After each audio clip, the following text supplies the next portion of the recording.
Mobilna i fiksna mreža dosegnula je gotovo 1 milijun širokopojasnih priključaka internetu, no male sredine zaostaju. Problem će im biti i dolazak optike koja je zapela i prije nego što je uopće krenula. Antonija Zavada.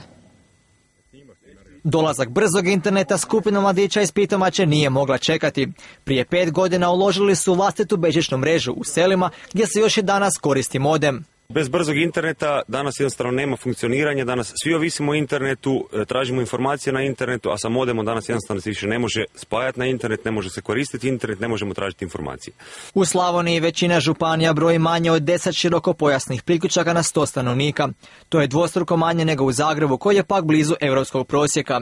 Situacija je dobra u Istri te u Primorju, gdje je Carnet popravio prosjek na malim otocima. Meni je moj kompjuter služio jednostavno kao jedna pisaća mašina. Jer dok smo imali taj spori internet, to je bilo nemoguće doći do nekakvih podataka.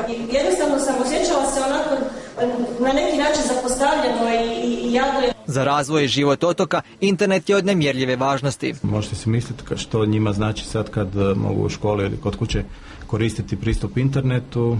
To je više nego da ste otvorili prozor koji je bio zatvoren 2 godine.